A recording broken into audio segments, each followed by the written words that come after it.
So hi there, we are Karen and Neil, and we are the Private Label University. For over the last 3 decades, we have been finding products, private labeling, wholesaling, distributing, and importing products for some of the largest chain stores in the world. And we have been sharing our step-by-step process with product entrepreneurs around the world, a process that has helped us sell millions of products. Actually, last month alone, we have sold over 108,000 items. So what you have heard is true. The physical product industry is very lucrative and anyone can do it. It's simple. You just need to follow the process. And that is why we've created the Private Label University for you, a trusted place that you can go to and learn from real product entrepreneurs who have been in the industry for over 35 years. So there's so much marketing out there about selling products online, and a lot of the truth has gotten lost. There's so much misinformation. So no wonder everyone is so confused about how to find the perfect product to sell, or how to find reliable suppliers, or how to properly import products. We have seen so much heartache, and we get it. We've walked the line. We've learned the long and hard way. And that is why we are here today and doing as well as we are. The last 35 years in the industry has not been easy. It was a huge learning curve. We didn't have the resources and the support that is now available. So we learned everything by ourselves, and that is why we are the leaders in the industry. We know the ins and outs of everything related to products. Now, we still come up against some obstacles, but our past experiences and failures have given us an advantage to work through them proficiently and effectively. And our experience has helped us foresee anything that could be a potential hazard for our business. And that is something that we pass on to our clients. We don't just provide our clients with the skills and the resources and our process, we also provide them with our past 35 years of experience so they can learn from them and not have to personally experience them. And let me tell you, we have a ton. And this is huge because no one really wants to experience the heartache and the failure. So let us teach you what to look for and how to prevent it. So speaking of past experiences, we want to share with you today an experience that recently happened to us. So the experience that we just ran into was, of course, sending money to an overseas company. And we get asked this all the time from entrepreneurs and from even veteran companies, the best way to send money overseas.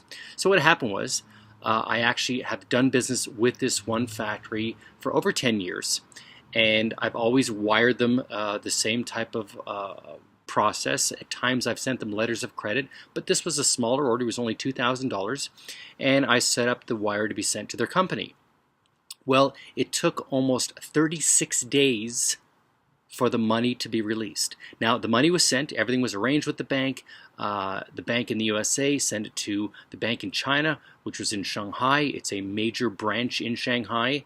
And there just seemed to be right now, could be something that's going on in China, but a lot of questions being asked. Who is this company in China? Why are you sending them money? And they'd come back to my account or ask me, why am I sending them money? And I'd say, well, here's a copy of the order. Here's a copy of the pro forma invoice. It's to pay for some products that we're importing. And that's all fine, and everything seemed to be okay. And then the factory said, well, we still don't have the money. So I called my bank, and my bank said, well, the money has been released. Well, this, of course, went on for 10 days, 20 days, 30 days. And the money actually just got released today, and it's almost 40 days after the time that we actually sent the money. And the problem was we sent in requests to the bank in China why they were holding the funds, and they had no answer. I got involved with some of the directors of the bank that I work with, which is a major national bank, and they said the problem is there's nothing you can do. So this concerned us, and this concerned us because all companies, all entrepreneurs who are sending money, what is your insurance? What is your assurance that the money will be delivered to the beneficiary, the person that you want actually the money to be sent to? So the key is here, how do you guarantee yourself? So what I decided to do was spend a few days contacting all the types of banking and financial institutions that I know of that either entrepreneurs or companies have worked with, whether it be Western Union, PayPal, credit card companies, major financial institutions, of course, being banks, and asking them what they feel the most secure way is getting your money. So I actually spoke to Bank of America, I spoke to Toronto Dominion Bank, I spoke to Scotiabank in Canada, I spoke to HSBC Bank, I spoke to the Hong Kong Bank, I spoke to some other local banks in the United States as well, and they all said the same thing. There's no guarantee.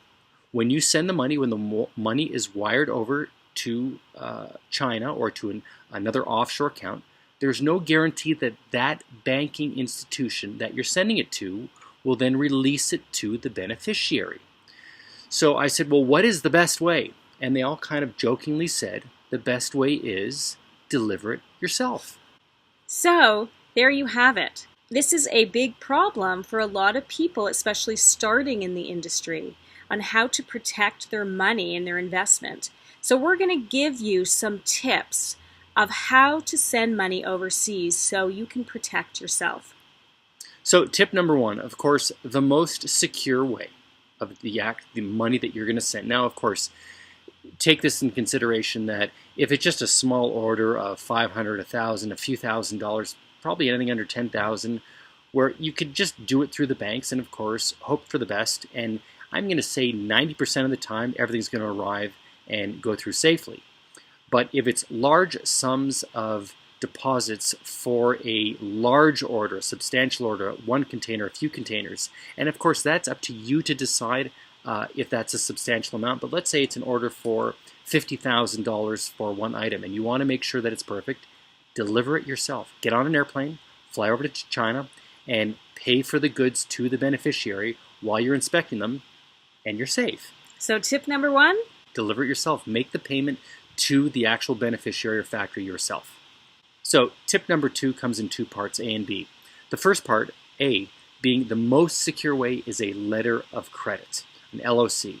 That is guaranteed, where your bank actually types out a letter of guarantee to the beneficiary or to the seller, to you, to guarantee that that money is going to be released upon agreement that everything is met. All the details of that order have been met. And so it's great for both parties. It's a lot more expensive and of course can be time consuming because you actually have to type out and make sure you're including all the details of what you expect for that shipment. But in turn, it guarantees the beneficiary payment. The bank to bank is guaranteeing the money. They're going to be paid, but of course they have to meet all expectations of that order. So that's letter of credit, of course, being the most secure. It is more expensive, but again, very secure. And part B of that, of course, is doing a wire through your bank. And this is through a well-known bank. Make sure your bank is set up properly, something that does a lot of international wires like Wells Fargo or Citibank. And that way you're guaranteed you're sending from your bank account to an offshore bank. And there's usually an intermediary bank that's included. And this way it guarantees that money is going to be sent. Now, it does not guarantee that the money in that offshore bank will release it to the seller, but it guarantees money is going from bank to bank, and that way if it has to be recalled or there is an issue, your bank can request a recall of that money. Tip number 3, Western Union. Now, I actually have never loved using Western Union. I hear some people have good success, some people don't, but we recently actually had an interview with Western Union, and they gave us some great tips, and they seem like they've changed some of the ways they've done business. They do have what we're going to call a consumer account and online presence, and they actually have a separate business one. So with the business online, they actually work with your bank and with the offshore banks to make sure the money is facilitated and sent properly. And it was a low cost to do that. Also, with Western Union's business account, where they work directly with your bank, you can actually log in and they send you emails. So from the sending, the transfer of the money, to the receiving of the wire at the other side, and then once the money is released to the seller. So you can track all this online, which I thought was very helpful, and it was actually inexpensive. They were quoting $22 to $25. It seemed that 22 is the main range, and that's for any size wire. So that's very competitive with a lot of the banks that may range anywhere from $25 to $50 for sending a business wire. Tip 4. Tip 4 is PayPal. Now, a lot of companies in China now are setting up with PayPal. They're setting up what we're going to call American accounts, where they're affiliated or have access to an American account, and you can send it through PayPal. And we find PayPal very secure. It's a great way to send money through, and of course you can track it. It goes through your PayPal account, and of course you can see instantly when they receive it. However, a lot of the Chinese companies don't like using PayPal because they have to pay an extra fee on their side as well. So you may not see it as often as you like, but there are more and more companies that are going in that direction. However, keep that in mind.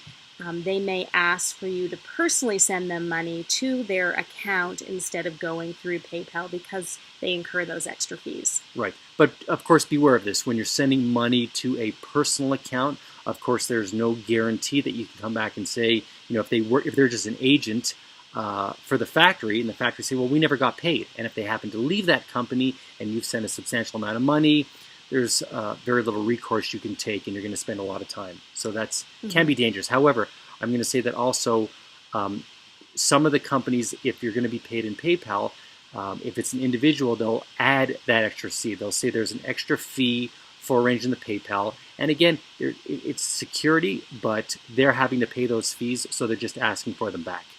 So you can see we've seen a lot of different things, and we, even though we've been doing this for 3 decades, still come across issues. And the great thing is we have seen it all, so we're able to work through them a lot faster than someone just starting. We hope that you enjoyed today's video and tips. So please subscribe if you haven't already, and stay tuned for some more videos from the Private Label University.